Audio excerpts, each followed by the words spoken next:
নমস্কার বন্ধুরা, জ্ঞানস্পন্দন ইউটিউব চ্যানেলে আপনাকে স্বাগত জানাই।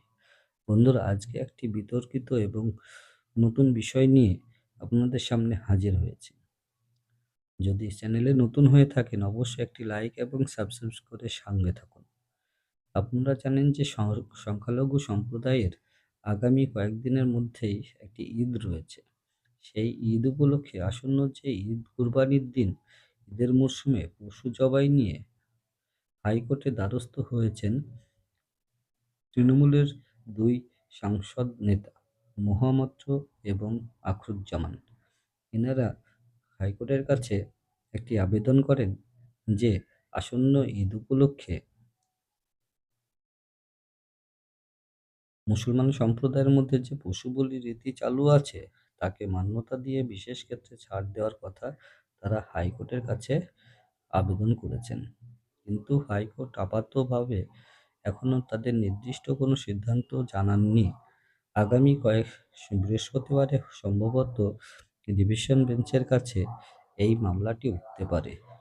শুধুমাত্র মোহাম্মদ এবং আখরুজ্জামানের আবেদন নয়, আরও বেশ কয়েকটি জনস্বার্থ মামলা এই বিষয়ে কিন্তু হাইকোর্টের কাছে জমা পড়েছে।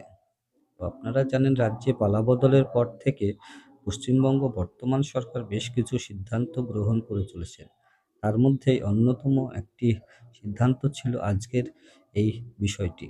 বিচারপতি সুজয় পাল ও পার্থসারথী সেনের ডিভিশন বেঞ্চে মামলাটি উঠলে তারা আগামী বৃহস্পতিবার এই মামলা নিয়ে কথা বলবেন এমন তারা জানিয়েছেন।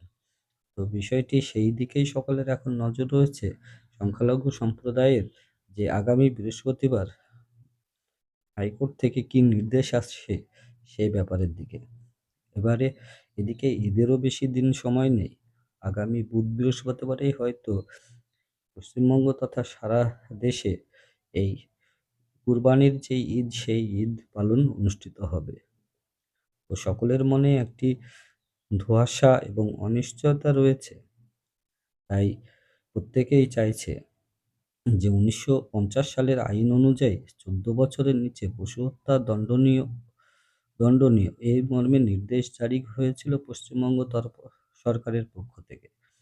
তারা বলেছেন যে পশু জবাই করা বা বলি দেওয়া তা নির্দিষ্ট সরকারের যে গাইডলাইন আছে তা অনুসারে করতে হবে এবং নির্দিষ্ট যে সমস্ত অনুমতিপ্রাপ্ত কসাইখানা রয়েছে সেই কসাইখানাতেই পশু বলি বা জবাইয়ের ব্যাপারে তাদেরকে ছাড়পত্র দেওয়া হয়েছে। তো আজকের মতো এখানেই ছিল, এই পর্যন্তই ছিল ভিডিওটি। যদি ভালো লেগে থাকে অবশ্যই সঙ্গে থাকুন, একটু সাবস্ক্রাইব করবেন, একটা লাইক করবেন। সকলকে অনেক অনেক ধন্যবাদ ও ভালোবাসা রইল। ভালো থাকবেন।